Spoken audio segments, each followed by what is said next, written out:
La muerte de Hitler el 30 de abril de 1945 fue el punto final de la ofensiva nazi, lo que llevó a la rendición del ejército alemán en mayo de 1945, con lo que concluyó la Segunda Guerra Mundial.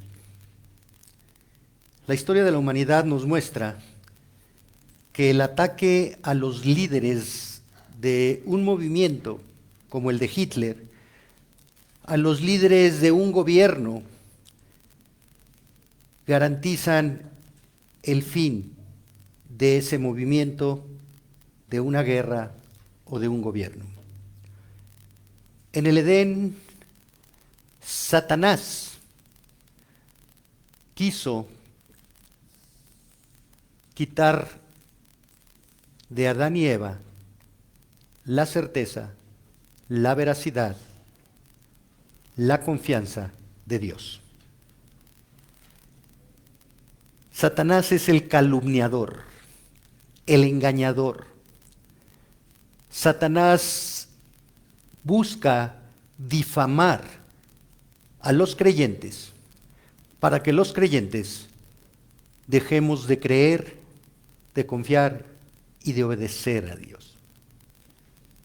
Las calumnias, los chismes, las mentiras que Satanás genera para acusarnos los unos a los otros, buscan ese propósito. ¿Cómo te sientes cuando eres acusado injustamente? Cuando te levantan un falso, cuando te hacen responsable de lo que tú no has hecho.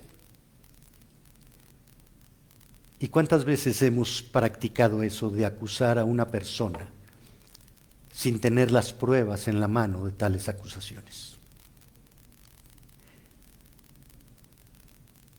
Te invito a que abras tu Biblia en 1 de Timoteo 5, 19 al 21.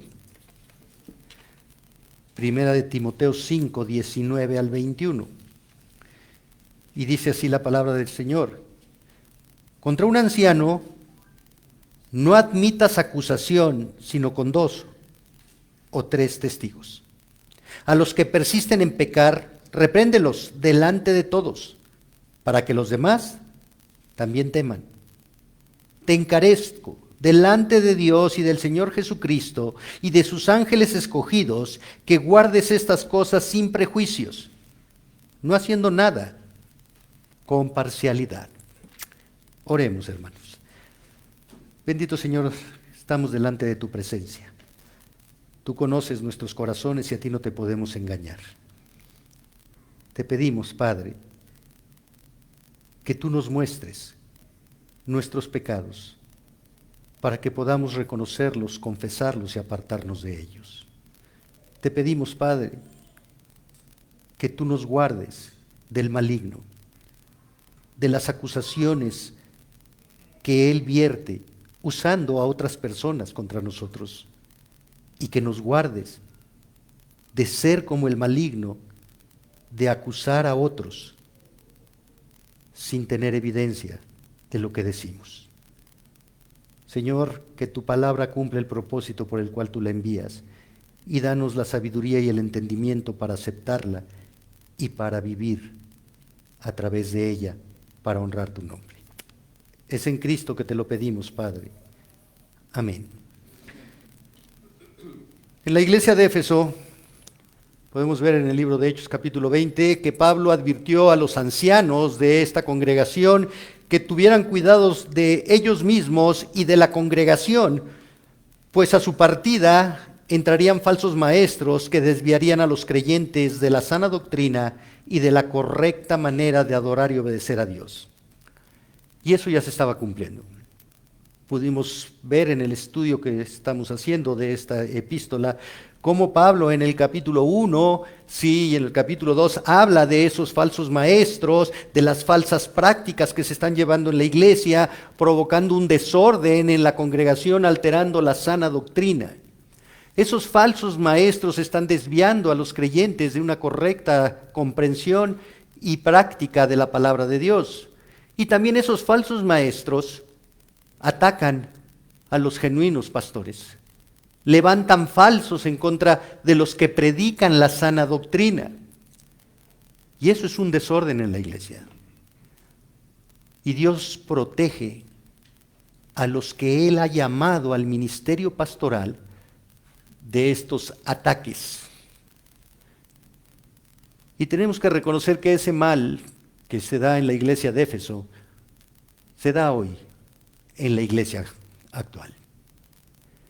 ¿Cuántos ataques contra pastores genuinamente llamados por Dios, bíblicamente capacitados por Dios, que exponen la verdad de Dios sin ningún temor y son atacados de legalistas, de exagerados, de que no hay amor en sus prédicas, en sus congregaciones, porque todo es pecado y todo es acusar, y prefieren buscar una congregación donde les endulcen el oído, pero les tapen la verdad.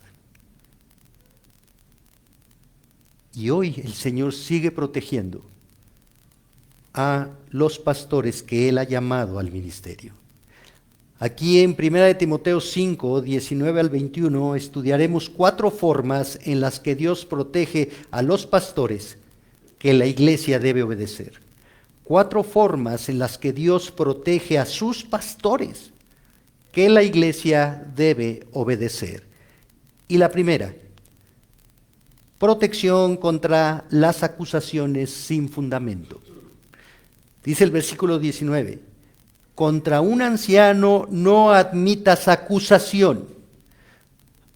Aquí la palabra anciano, por el contexto que estamos estudiando a partir del versículo 17, Pablo se ha enfocado en el liderazgo de la congregación, en los ancianos, en los pastores, en los obispos.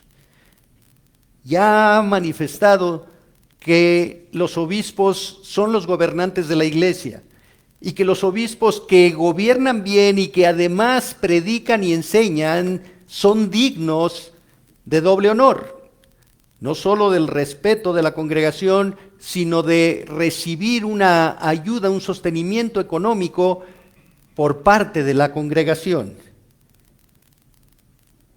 Pero ahora está hablando no solo de un honor económico, sino de un honor moral. Y la pregunta es, ¿qué es un pastor?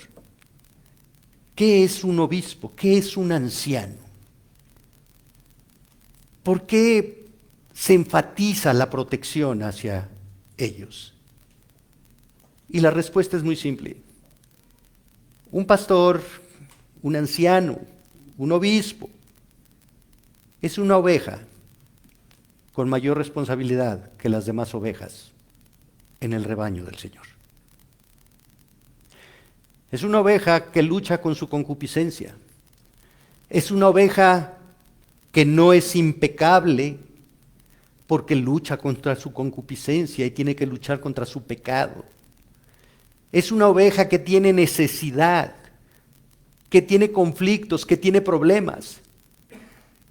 Pero es una oveja que tiene que modelar el Evangelio y tiene que enseñar a la iglesia que depende de Dios, que ora a Dios, que busca a Dios, que se somete a Dios, a la autoridad de su palabra, que confía en Dios y lucha contra su carne por obedecer la palabra de Dios, tal como cualquier creyente tiene que hacerlo en su vida. Simplemente que Dios ha puesto a estos hombres a quienes Él ha llamado a este ministerio al frente de la congregación. Pero los pastores tienen los mismos problemas que tienen todas las personas. Nos enfermamos, nos enemistamos con la esposa por circunstancias de la vida, tenemos hijos rebeldes, no somos diferentes a nadie. Simplemente hay una mayor responsabilidad que las demás ovejas en el rebaño del Señor. y Pablo dice, no admitas. Este es un mandato permanente. La palabra en griego admitir significa no recibas, no consideres en tu mente y por sobre todas las cosas, no te deleites en acusar a un pastor. Y es muy importante esto. Este imperativo está en presente. Implica una negación permanente. Timoteo, si quieres mantener el orden en la iglesia que es la casa de Dios, columna y baluarte de la verdad, no puedes permitir que haya una acusación sin fundamento contra un pastor. No lo permitas porque vas a generar desorden. Y la traducción de la palabra paradekomai, que es admitir, es tan clara cuando dice, no consideres en tu mente y no te deleites en una acusación. Y hermanos, esto nos debe hacer simbrar. ¿Cuántas veces nos deleitamos en acusar a otra persona? ¿Cuántas veces nos deleitamos en que le vaya mal al prójimo porque pensamos que yéndole mal al prójimo, nosotros somos superiores? Y eso es una mentira. Eso fue lo que hizo Satanás en el Edén. Generar la desconfianza en Eva sobre la palabra de Dios. ¿Para qué? Para menguar a Dios y para que Satanás fuera exaltado. No admitas. No hay justificación para que admitas una acusación. La palabra acusación en el original griego categoría se traduce del prefijo kata, que es contra, y ágora, que implica lugar de reunión. Por lo tanto, literalmente está hablando de una acusación pública.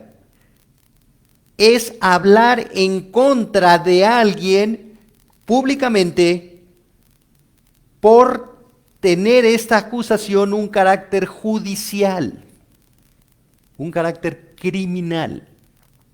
No admitas una acusación pública contra un pastor, una acusación que no tiene fundamento. El que hace una acusación pública contra el prójimo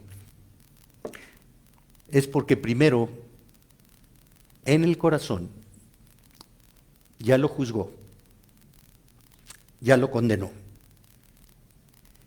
ya lo tiene por culpable, por responsable, y quiere que sus afirmaciones sean reconocidas públicamente. Y entonces, públicamente, esa persona sea juzgada y condenada. Esto nos lo muestra la Biblia. Vea Juan, el Evangelio de Juan, capítulo 18, versículos 28 al 32. Juan 18, 28 al 32. Dice la palabra del Señor. Llevaron a Jesús de casa de Caifás al pretorio. Era de mañana, y ellos no entraron en el pretorio para no contaminarse y así poder comer la Pascua. Miren nada más los del Sanedrín, los judíos tan religiosos. No podían entrar al pretorio porque querían guardar, ¿sí?, la religiosidad de la fiesta de la Pascua. Entonces salió Pilato a ellos y les dijo, ¿qué acusación traéis contra este hombre? Jesús. Respondieron y le dijeron, si este no fuera malhechor, no te lo habríamos entregado. Entonces les dijo Pilato, tomadle vosotros y juzgadle según vuestra ley. Y los judíos le dijeron, a nosotros no nos está permitido dar muerte a nadie, para que se cumpliese la palabra que Jesús había dicho, dando a entender de qué muerte iba a morir. ¿Cuál es la situación aquí? ¿Qué hicieron estos líderes judíos religiosos que conocían la ley, escribas? Sí, ya habían juzgado en sus corazones a Jesús. Van y lo presentan. Este es un malhechor, un ladrón, un delincuente. No le dicen a Pilato qué hizo, cuáles son las acusaciones. Simplemente ya está calificado como delincuente. Y Pilato le dice, bueno, juzguenlo ustedes. Ustedes tienen su ley. No, no, no. Porque este malhechor es digno de muerte. Ya dictamos la sentencia. Y la sentencia es que tiene que morir. Claro. En su corazón ya lo habían matado. En su corazón ya lo habían declarado culpable. Y ya habían dictado la sentencia en su corazón. ¿Cuántas veces somos nosotros así? ¿Cuántas veces juzgamos, condenamos en nuestro corazón a una persona que está hecha a la imagen y semejanza de Dios? ¿Cuántas veces juzgamos a nuestro cónyuge y lo condenamos? Porque nuestro corazón es digno, es un reo digno de muerte. Y la Escritura nos dice claramente en el Sermón del Monte, si tú llamas necio a tu hermano, ya eres responsable de homicidio. Si tú llamas fato a tu hermano, wow. ¿Cuántas veces acusamos injustamente a nuestro esposo, a nuestra esposa, a nuestros padres, a nuestros hijos? Pero aquí la acusación falsa es contra un siervo de Dios, que es igual a todos los creyentes, pero que tiene una responsabilidad mayor. La Biblia nos muestra cómo Dios promete protección para el que es acusado injustamente. Podemos verlo en Isaías 54, versículos 15 y 17. Si alguno conspirare contra ti, lo hará sin mí. El que contra ti conspirare, delante de ti caerá. Ninguna arma forjada contra ti prosperará, y condenarás toda lengua que se levante contra ti en juicio. Esta es la herencia de los siervos de Jehová, y su salvación de mí vendrá, dijo Jehová. Lo que está diciendo el Señor es, no te preocupes si te eres acusado falsamente. Yo te voy a proteger. Tú sigue obedeciendo mi palabra. Tú sigue confiando en mí. Tú no te apartes de la santidad. Tú no te apartes de obedecer mi palabra. No, no te doy derecho a que te defiendas contra falsas acusaciones. No te doy derecho a que devuelvas la falta, el mal. Y la Escritura nos muestra, vence con el bien el mal. No pagues a nadie mal por mal. Vence con el bien el mal. Y si tu enemigo tiene hambre, dale de comer. Y si tiene sed, dale de beber. Y ora por él. Y sírvele. Es que es muy difícil, pastor. Sí. Jesús hizo por ti y por mí. Éramos sus enemigos. Pero cuando éramos sus enemigos, Cristo murió por nosotros. Cristo no pagó nuestro mal con mal. Venció nuestro mal con el bien. Éramos sus enemigos, pero Cristo nos amó. Nos sirvió. Y en la cruz pidió perdón por nosotros. No tomó en cuenta nuestras ofensas. No devolvió nuestras ofensas. Pidió perdón por nosotros. ¿Qué nos va a costar perdonar? Quitar los ojos de nosotros, hermanos, y poner los ojos en Cristo. No admitas una acusación falsa, pero no te defiendas de una acusación falsa. Sigue la verdad, porque la verdad te va a proteger. Siempre hay personas ansiosas por acusar falsamente a un hombre de Dios. Pueden hacerlo por muchas razones. Porque están resentidos. ¿Por qué él y no yo? ¿Por qué a él lo llamaste y yo no? Puede ser porque rechazan su enseñanza. Porque no es cierto todo lo que dicen los pastores. No, hay que analizarlo, hay que verlo, porque exageran, porque se sienten la autoridad en la iglesia, o por las razones que un corazón engañoso puedan generar, porque resisten la autoridad bíblica. Se me hace que Dios se equivocó poniendo a este al frente.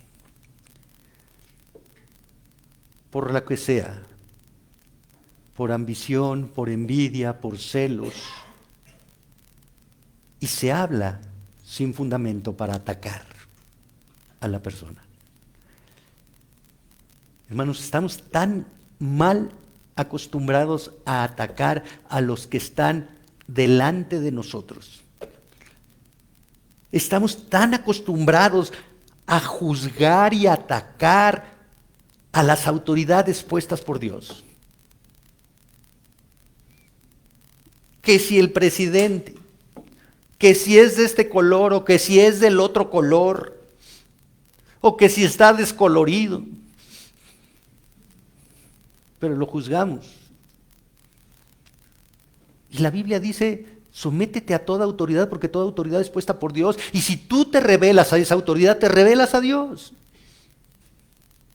Ora por tus autoridades. Pablo le dice a Timoteo, quiero que los hombres levanten manos santas, sin iras ni contienda, y oren por los que están en eminencia. No que los juzguen, no que hablen de ellos, sino que oren por ellos. Criticamos a la autoridad de la escuela. No, es que los maestros se pasan. Mi hijo lleva toda la noche haciendo tarea. Claro, porque se pasó todo el día y toda la tarde en la calle. Y tú crees que ese es el maestro el que te deja. No, lo que pasa es que tu hijo es un indisciplinado. Pero juzgamos al maestro. ¿Y qué le estamos enseñando al hijo? Que juzgue al maestro. Que juzgue al presidente. Que juzgue al pastor. Pero ¿sabes? Lo que le estás enseñando es que juzgue a la autoridad. Y un día tu hijo te va a juzgar a ti, porque tú eres su autoridad.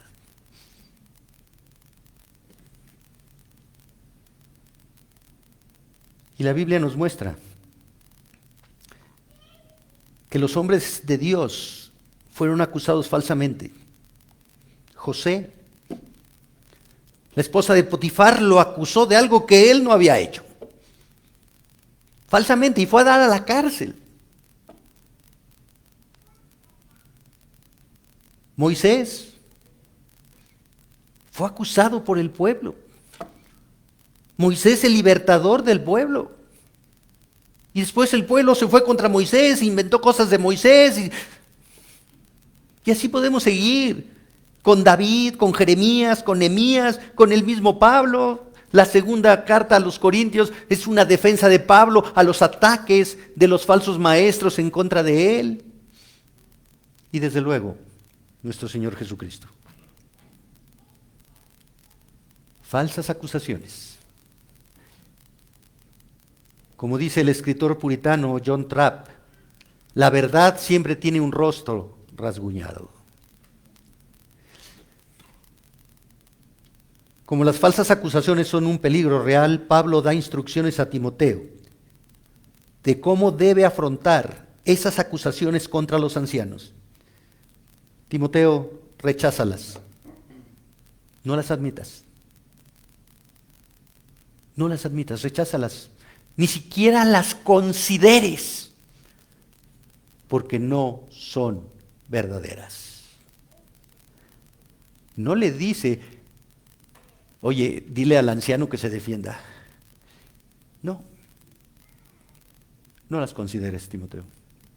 no las valores, no las evalúes, no las mantengas en tu mente, deséchalas. Y de esa forma se protege la integridad del pastor.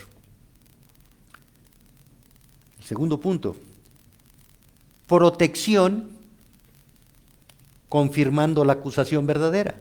Y esto es muy importante. Dice el versículo, sino con 2 o 3 testigos. Sino con 2 o 3 testigos. El pastor no es impune a las acusaciones. El pastor no tiene fuero. Y eso es bien importante, porque hay muchos pastores que se sienten intocables.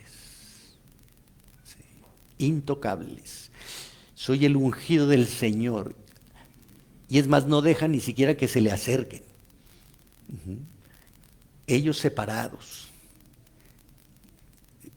Me han compartido testimonios en donde hacen un evento con la congregación, pero el pastor lo sientan en otra mesa. La congregación come en platos de cartón, pero el pastor tiene vajilla. O retiros que hace la iglesia, retiro de matrimonios. Y el pastor no se queda en el mismo hotel, porque no va a convivir con la congregación. Él va a llegar, va a predicar y se va a salir. Y aparte tiene sus guaruras para que no se le acerque la gente, porque él es el ungido del Señor, él es el intocable, él tiene fuero. Reuniones ministeriales donde alguien señala algo que es contrario a lo que el pastor está diciendo y le dicen, cállate, ¿por qué? Porque vas en contra de lo que dice el pastor. Cuidado, porque es el ungido del Señor. Te van a excomulgar. Te van a borrar del libro, no de la vida, sino de la membresía de la iglesia. No, los pastores no somos impunes, no tenemos fuero. Somos pecadores.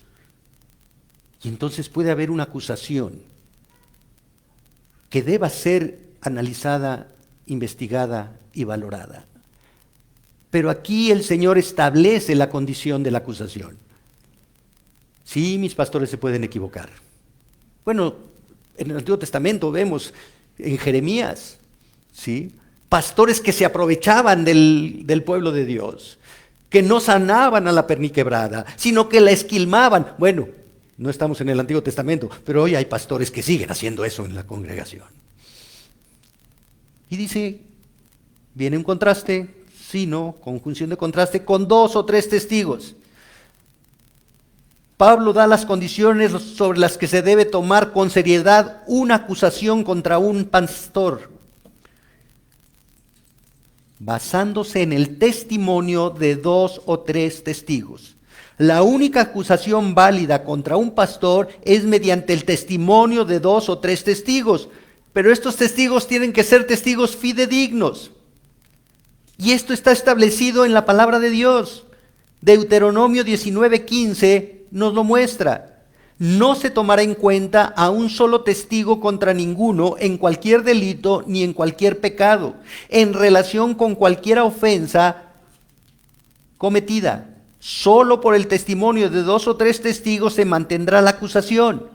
Y este mismo mandato se ve reflejado por Cristo en el ejercicio de la disciplina eclesiástica en Mateo 18, versículos 15 en adelante. ¿Tienes algo contra tu hermano? Si tu hermano ha pecado contra ti, y aquí es algo bien importante, toda acusación tiene que ser un pecado. Toda acusación contra un pastor tiene que ser porque el pastor violó la palabra de Dios. Ay, es que el pastor no me saludó. Sí. No.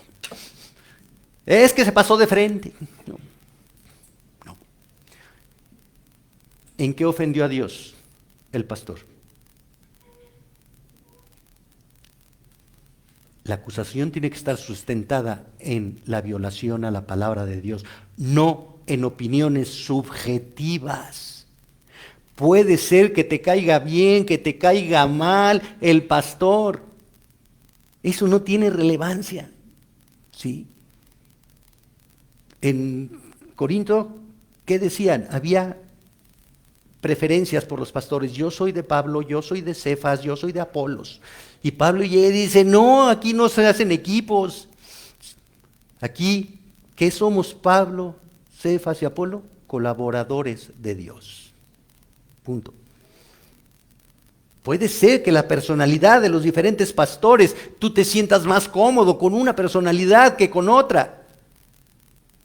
Pero eso no da derecho a levantar acusaciones contra los pastores, porque, ay, es que este es muy serio, ay, es que este es muy regañón, ay, que es...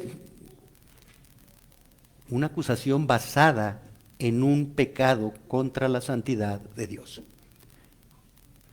Y si Dios lo estableció en su ley para proteger a su pueblo de falsas acusaciones, de pecados no cometidos, y exige que sea con 2 o 3 testigos fidedignos, ¿cuánto más contra un pastor, un anciano en la iglesia?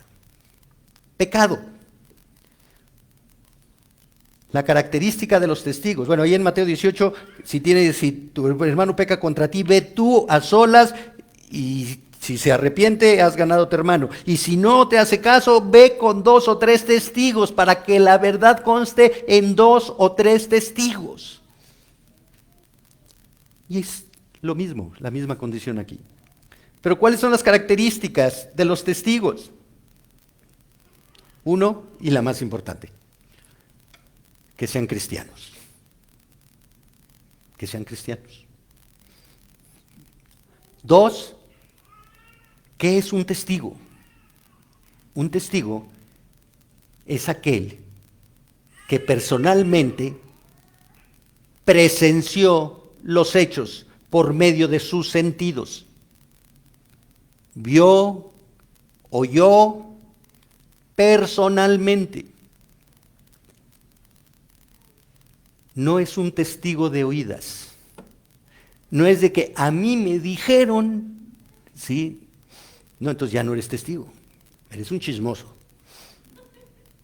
Pero no eres testigo. El testigo tiene que presenciar personalmente. 2 o 3 testigos cristianos que hayan visto, percibido con sus sentidos personalmente la falta del pastor, la conducta pecaminosa del pastor. Y desde luego, no deben ser testigos falsos. La ley mosaica prohibía esto. Éxodo 20:16. No hablarás contra tu prójimo falso testimonio. No hablarás contra tu prójimo falso testimonio. Eso lo tendríamos que poner en la cabecera de nuestras recámaras. Y Salomón, el hombre más sabio, lo confirma en Proverbios 19:5. El testigo falso no quedará sin castigo, y el que habla mentiras no escapará. Y en Proverbios 19:9, el testigo falso no quedará sin castigo, y el que habla mentiras, repetí la cita, no escapará. El testigo falso. El que habla lo que no vio, lo que no escuchó directamente, personalmente. El que habla lo que le dicen otras personas. Ese es un testigo falso. Si no te constan los hechos de la acusación, no te involucres en la acusación. No le eches más leña al fuego porque vas a salir quemado. Podrás engañar a los hombres, pero no a Dios.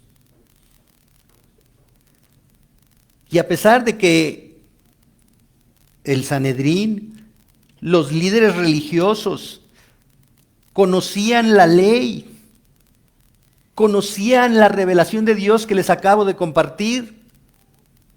Hicieron caso omiso de ella. Vea el Evangelio de Marcos, capítulo 14, versículos 53 al 59. Marcos 14, 53 al 59. Dice la palabra de Dios: trajeron pues a Jesús al sumo sacerdote, y se reunieron todos los principales sacerdotes y los ancianos y los escribas. Y Pedro le siguió de lejos hasta dentro del patio del sumo sacerdote, y estaba sentado con los alguaciles calentándose al fuego. Y los principales sacerdotes y todo el concilio buscaban testimonio contra Jesús para entregarle a la muerte, pero no lo hallaban, porque muchos decían falso testimonio contra él, mas sus testimonios no concordaban. Entonces, levantándose unos, dieron falso testimonio contra él, diciendo: nosotros le hemos oído decir, yo derribaré este templo hecho a mano y en 3 días edificaré otro hecho sin mano. Pero ni aún así concordaban en el testimonio. Testigos falsos.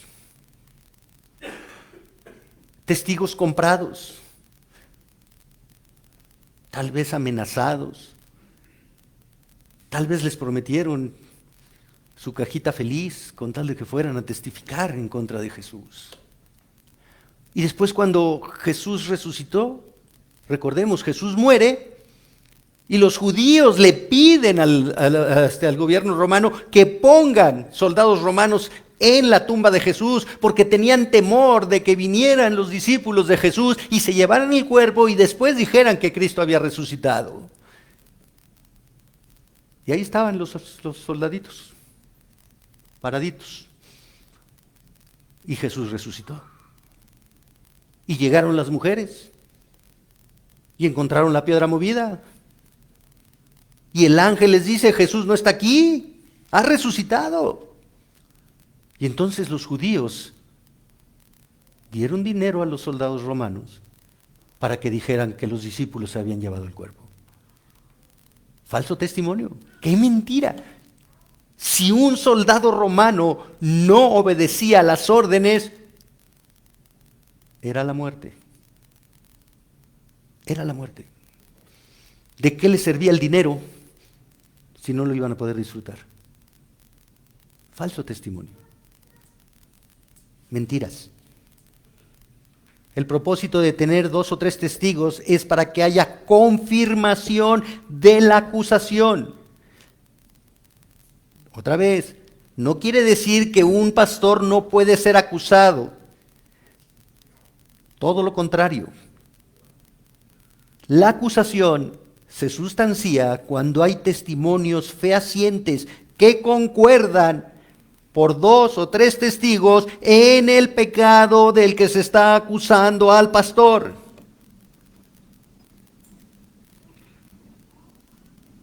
Pero se debe tener en cuenta la palabra de Dios. Para atacar a alguien que está sirviendo al Señor, se debe tener valor, pero se debe tener la evidencia. Si no se tiene la evidencia, se cae en el grave peligro de ser considerado delante de Dios, que es el juez justo, como un testigo falso. ¿Cuál es el objeto que está protegiendo Dios con estos versículos? La santidad de la iglesia. Si la acusación con 2 o 3 testigos, después de ser investigada, analizada, es veraz, entonces el pastor ha atentado contra la santidad del cuerpo de Cristo. Pero los testigos tienen que tener la convicción de la santidad de Dios. No de si le cae bien el pastor, si le cae mal el pastor, si se lo merece el pastor, si el pastor me trató mal. No. La santidad de Dios, la disciplina en la iglesia busca proteger la santidad, la pureza del cuerpo de Cristo. En Mateo 18:15 la disciplina eclesiástica es para mantener la pureza en el cuerpo de Cristo. Y aquí es la pureza en el liderazgo en la iglesia de Cristo. Pero se busca la santidad, no revanchas egoístas, pecaminosas contra el pastor. La santidad. Por eso la Escritura nos dice que atacar a alguien que está en una posición de autoridad es un asunto muy serio. Recordemos el conflicto entre David y Saúl. David encuentra a Saúl dormido. ¿Y qué hace? Va y le corta un pedazo de la túnica, como muestra de que podía en ese momento haberlo matado, pero no lo hizo.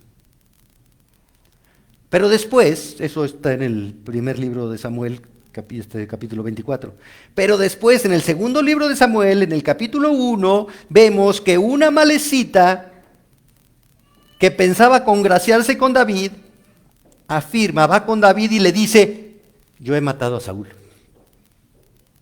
Fíjate, tu enemigo, sí, yo lo maté, porque tú eres el bueno, David. Tú me caes bien, David. ¿Y qué hace David? Lo mata. ¿Por qué? Qué injusto, David. Sí, lo hubiera contratado como guardaespaldas. A donde yo me mueva, a donde tú vayas, yo iré. No. Lo mata. ¿Por qué? Porque tocaste al ungido de Dios, al que Dios escogió y lo puso por delante, al elegido de Dios. Y tú no podías haber hecho eso. El Salmo 105:15 nos advierte: no toquéis, dijo, a mis ungidos, ni hagáis mal a mis profetas. La acusación tiene que ser veraz para que se pueda proceder con la disciplina. Es muy interesante el comentario de Juan Calvino a este texto.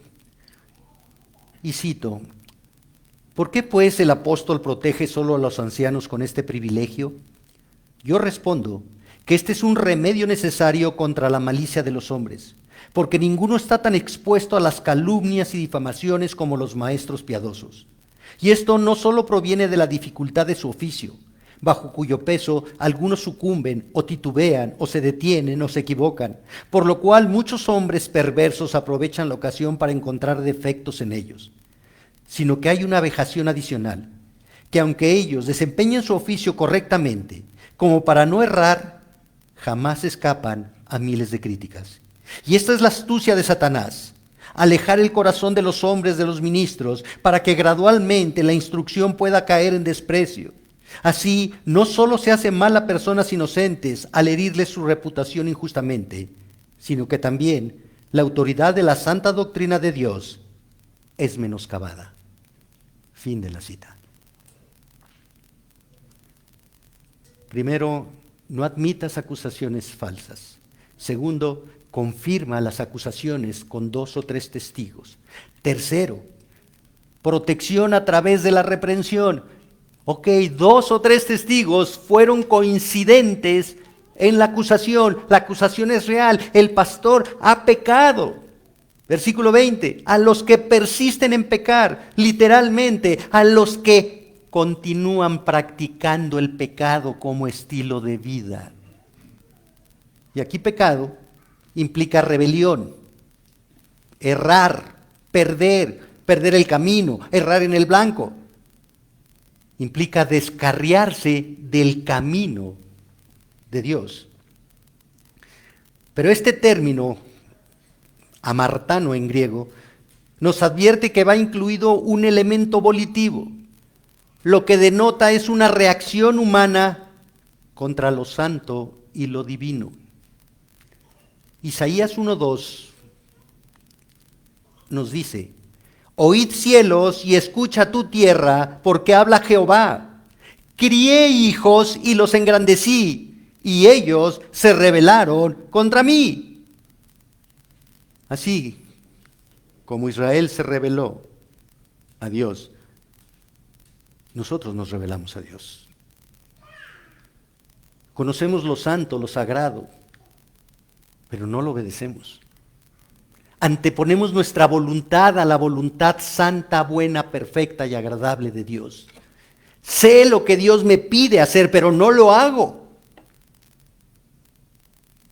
Mi voluntad me lleva a salirme del camino de justicia en el que Dios me ha colocado. Si un creyente hace eso y lucha contra su pecado, el pastor tiene que hacer lo mismo. Pero aquí está enfatizando Pablo, el que persiste, el que una vez que ha sido confrontado con su pecado, no se aparta de su pecado, continúa con su camino errado. ¿Por qué?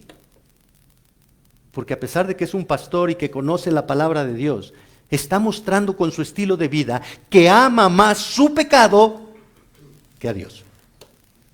Y eso nos pasa a todos los creyentes.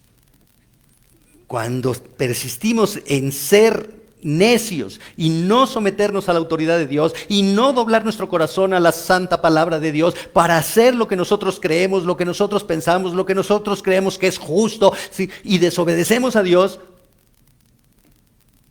estamos fuera del camino del Señor y estamos practicando, persistiendo el pecado porque estamos mostrando que amamos más nuestro pecado, nos amamos más nosotros a nosotros mismos que lo que amamos a Dios. Y el primer mandamiento es amar a Dios, no amarme a mí, amar a Dios. Y dice Pablo, repréndelos, literalmente expón la causa, la culpa, la responsabilidad. Repréndelos. ¿Con qué propósito? No que sean espectáculo público.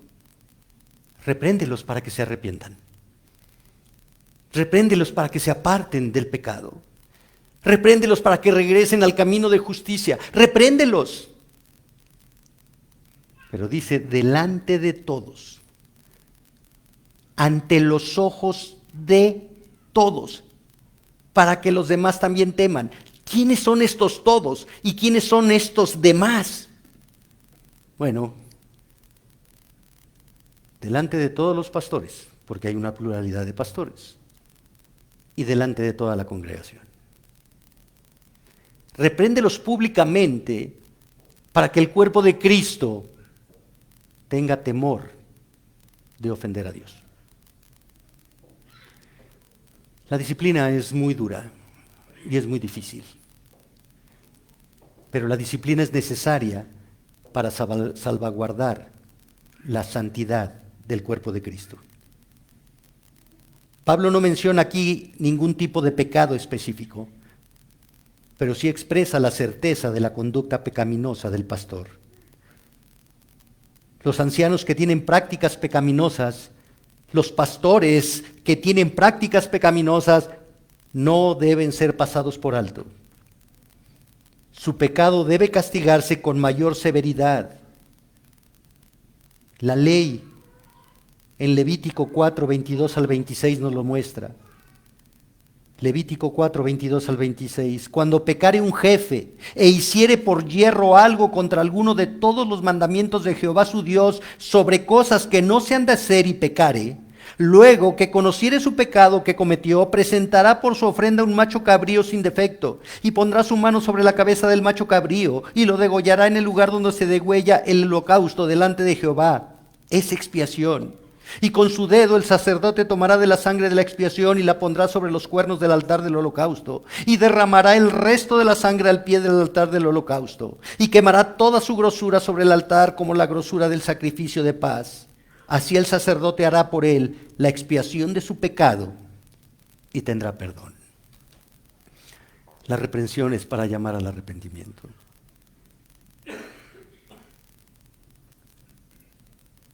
Pero tenemos que entender que el pecado de un pastor, que es mostrado públicamente y que es reprendido, aunque el pastor se arrepienta y Dios perdone su pecado, ese hombre queda descalificado del ministerio. Seguirá siendo oveja del Señor. Podrá congregarse en la iglesia, pero no podrá regresar a ser el líder de la iglesia, porque su pecado lo ha vuelto reprensible. Y el mandato del Señor en 1 Timoteo 3:1 es necesario que sea irreprensible. Y al ser reprendido, dejó de ser irreprensible. Pero tiene que ser un pecado constante. Todos pecamos, hermanos, y no vamos a estar juzgándonos unos a otros por todos pecados, ¿sí? Oye, es que me dijiste que ibas a llegar y no llegaste, eres un mentiroso, te voy a llevar a juicio por mentiroso, ¿sí? No. Es un pecado permanente. Los pecados de los pastores: faldas, adulterios, pecados sexuales, que son conocidos.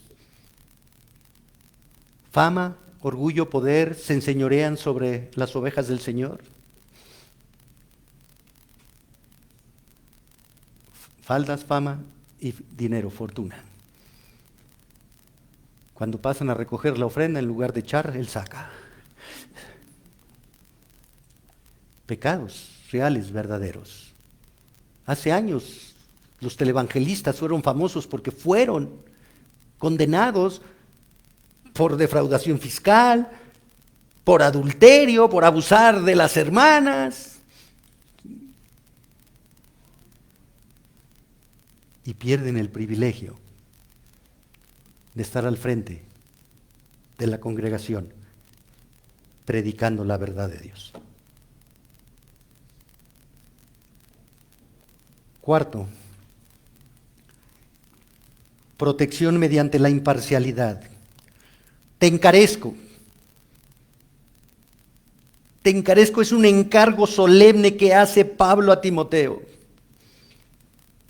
Te encarezco delante de Dios y del Señor Jesucristo y de sus ángeles escogidos. Te encarezco, es tan grande esto que te estoy dando, Timoteo.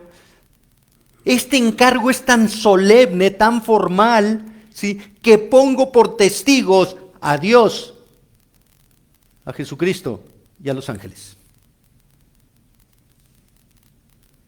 Timoteo, si tú no reprendes a los ancianos que persisten en pecar, si tú tienes privilegios, si tú escondes a los pecados de los pastores, y hermanos, esto es una realidad, ¿sí? Pastores que pecan en una congregación y para que la congregación no se entere, lo cambian de lugar.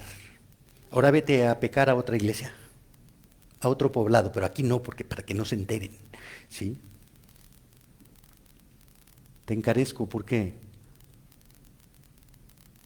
Porque Dios, que es el creador de todo, el juez de todo, Jesucristo, que es la cabeza de la iglesia, y quien Dios le ha cedido el privilegio de juzgar, y los ángeles santos, los que no siguieron a Satanás, los que vendrán con Jesús en su gloria, están testificando de cómo debes conducirte en la iglesia de Dios, que es columna y baluarte de la verdad. Esto es serio, Timoteo. Te encarezco que guardes, que cumplas, que observes, que atiendas, que apliques estas cosas. ¿Cuál? No admitas ofensas sin fundamento. Investiga las ofensas con 2 o 3 testigos. Si es válida la ofensa, disciplina al anciano, repréndelo públicamente. ¿Cómo las debes hacer, Timoteo? Sin prejuicios, sin discriminar, no haciendo nada con parcialidad, literalmente sin favoritismo. Sin favoritismo. No porque es tu amigo, no es porque es el pastor más antiguo, o el que te invitó a pastorear, o el que fue tu mentor, o el que es... No puedes hacer discriminación, Timoteo. Hazlo sin favoritismo sin inclinación hacia un lado. No es que seas más severo contra ese pastor que te causó tantos problemas y, ay, qué bueno, Señor, sí, y tú estabas orando, ay, Señor, ¿qué hago con este? Sí, bueno, con este, la disciplina a tope. Pero contra este otro, pues pobrecito, sí, no quiso hacerlo. No. Sin imparcialidad, sin favoritismo, sin importar si es un pastor joven, si es un pastor anciano. Lo que importa es que ha pecado contra Dios y no podemos consentir el pecado de nadie. Te encargo esto, Timoteo.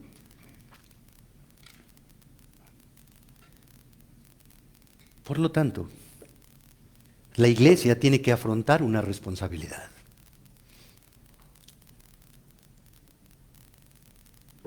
Obedecemos a Dios porque la iglesia es cristocéntrica, o protegemos a los falsos pastores mentirosos y los que persisten en pecar, y entonces volvemos la iglesia pastorcéntrica. La iglesia tiene que aplicar la palabra de Dios. Si disciplinar a una oveja del Señor es doloroso, y doy testimonio de eso, reprender a los líderes en pecado es mucho más doloroso.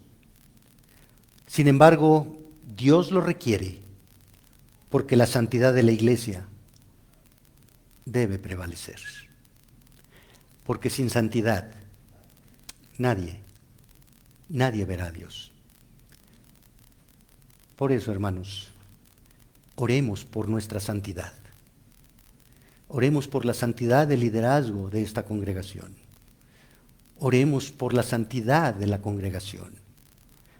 Oremos porque Dios nos mantenga con corazones humildes y reconozcamos nuestros pecados delante de su santidad y confesemos nuestros pecados y clamemos por su perdón y su misericordia. Apartémonos de juzgarnos los unos a los otros, de acusarnos los unos a los otros, y empecemos a orar los unos por los otros y ayudarnos los unos a los otros. Porque sin santidad, aunque prediquemos expositivamente, aunque prediquemos sana doctrina, si no vivimos la sana doctrina, no hay santidad. Y sin santidad, no veremos a Dios. Oremos. Te alabamos, Señor, y te damos gracias por tu palabra, Señor, que nos confronta. Es tan grave el pecado que tuviste que mandar a tu Hijo Jesucristo a morir en la cruz para satisfacer tu justa ira por el pecado.